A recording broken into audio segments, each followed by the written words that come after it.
Donald Trump just erupted on Truth Social after Congress issued a staggering demand that could expose decades of his financial dealings. What set him off? A bipartisan committee vote, surprisingly supported by several Republicans, authorizing subpoenas for Trump's full tax returns and financial records going back to 2000. That's 25 years of financial documents Trump has fought relentlessly to keep secret. Sources inside the Capitol report that he started posting within minutes of the vote, calling it a witch hunt unlike anything the country has ever seen, and vowing to remember every rhino lawmaker who supported it. This isn't just another congressional investigation or political theater. This is a formal, subpoena-backed demand that could lay bare everything from real estate valuations to foreign business dealings to complex loan structures, details Trump has spent millions in legal fees trying to hide. His social media meltdown makes it clear just how nervous he is about what could surface. It's astonishing to see a former president publicly lose it over Congress, doing exactly what it's constitutionally required to do: provide oversight and investigate potential conflicts of interest. Here's what's been happening behind the scenes. The House Oversight Committee has been quietly working toward this moment for months, gathering evidence and building a bipartisan alliance. After Kevin McCarthy's removal and Mike Johnson's rocky start as Speaker, there's been a noticeable shift in some Republicans' willingness to uphold congressional independence rather than bend to Trump's demands. According to Politico's December 10th report, moderate Republicans are growing increasingly frustrated with Trump's tight grip on the party and his expectation of absolute loyalty, even when it clashes with their constitutional responsibilities. The committee spent weeks negotiating the scope of the subpoena, bringing in both Republican and Democratic legal experts to ensure it would withstand court challenges. But here's where the rubber meets the road. During a closed-door session on December 9th, the committee voted 28-14 to authorize comprehensive financial subpoenas targeting Trump's businesses, personal accounts, and related entities. What stunned everyone was that 6 Republicans joined all Democrats in backing the measure.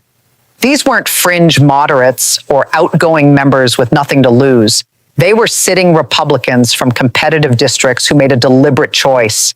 Congressional oversight mattered more than Trump's approval.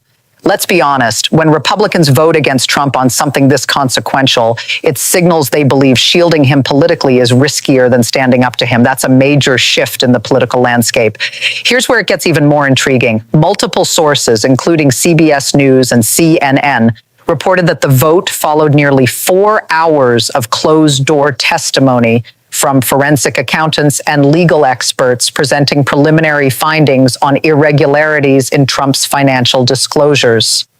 CBS News on December 9th noted the committee reviewed evidence of significant discrepancies between the valuations Trump reported to banks and what he disclosed to tax authorities. The forensic accountants outlined patterns consistent with aggressive tax optimization strategies, practices they said warranted further scrutiny. Committee Chair Jamie Raskin reportedly presented a detailed case for why the subpoenas weren't just legally defensible, but constitutionally necessary, given Trump's renewed presidential ambitions. He stressed that this wasn't about partisanship. It was about ensuring that someone seeking the presidency isn't hiding conflicts of interest or financial vulnerabilities that could threaten national security. Reporters who spoke with lawmakers after the vote said several Republicans privately voiced concerns over Trump's foreign business dealings, especially properties linked to countries that have adversarial relationships with the U.S. The biggest surprise came when Representative Nancy Mace, a South Carolina Republican known for her unpredictable stance on Trump, stood and announced she would vote yes on the subpoenas.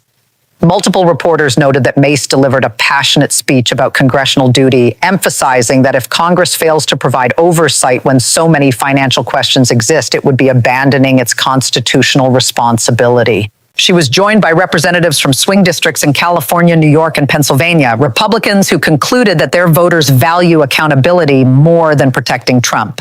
This sent shockwaves through the Capitol because it changes the entire dynamic.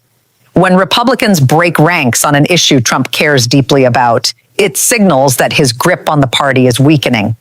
Claims that investigating Trump is purely partisan collapse when members of his own party support the inquiry. The testimony and vote made it clear that at least some Republicans believe the financial questions surrounding Trump are serious enough to demand scrutiny, regardless of political consequences. And this isn't the first time Trump has completely lost his composure when confronted with financial oversight. Consider his long fight with the Manhattan District Attorney's subpoena for his tax returns. Trump spent years arguing that sitting presidents couldn't be investigated, that prosecutors were politically motivated, and that releasing his returns would be unprecedented. He ultimately lost, and when his returns were finally made public, they revealed years of massive losses and questionable deductions, raising even more questions. Then there was his battle with New York Attorney General Letitia James over his business practices. Trump invoked executive privilege, labeled the investigation a witch hunt, and launched relentless personal attacks against James. Yet the probe continued, eventually leading to a civil fraud trial that concluded Trump had systematically inflated asset values by billions of dollars. The judge in that case ruled that Trump's financial statements were fraudulent and imposed substantial penalties. And let's not forget how Trump attacked the congressional investigation into his tax returns during his presidency. House Democrats spent years fighting for access, citing their oversight responsibilities and the need to understand potential conflicts of interest. Trump claimed the requests were harassment, that his returns were under audit, and that Democrats just wanted to embarrass him politically. When Congress finally obtained the returns after he left office, they revealed he paid minimal federal income taxes for years and had extensive foreign business entanglements. Even Trump's own former CFO, Alan Weisselberg, pleaded guilty to tax fraud charges tied to the Trump organization's practices.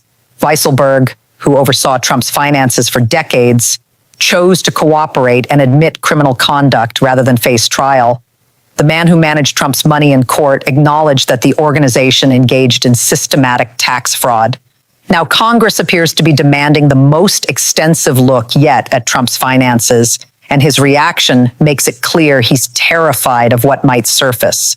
The pattern is familiar. Trump resists financial transparency at every turn, claims every probe is politically motivated, attacks anyone questioning his money, and ultimately loses when investigators and courts persist. So what exactly is Congress demanding, and why is Trump so rattled? According to subpoenas reported by Politico and CNN, Congress is seeking complete tax returns from 2000 through 2024, including both personal and business entity returns. That's 25 years of detailed financial data revealing income sources, deductions, losses, and potential red flags. They're also requesting full banking records from major institutions that finance Trump properties. This would expose loan terms, collateral arrangements, and whether Trump provided accurate financial information to secure funding.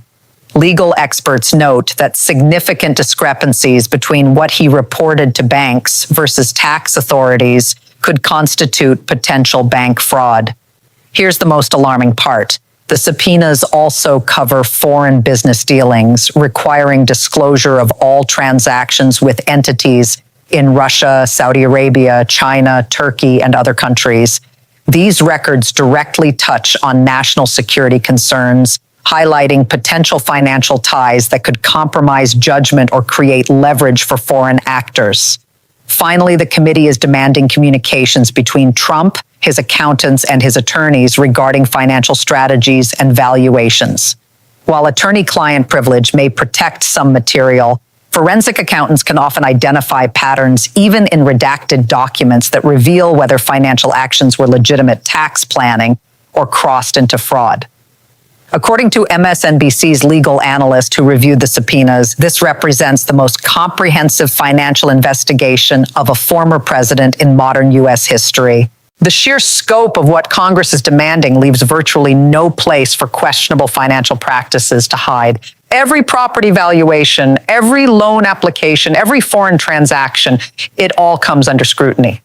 This puts Trump in an extremely difficult position. On one hand, he has to fight the subpoenas to keep information he's spent decades shielding from public view. That means mobilizing armies of lawyers, filing emergency motions, appealing every ruling, and dragging the process out as long as possible.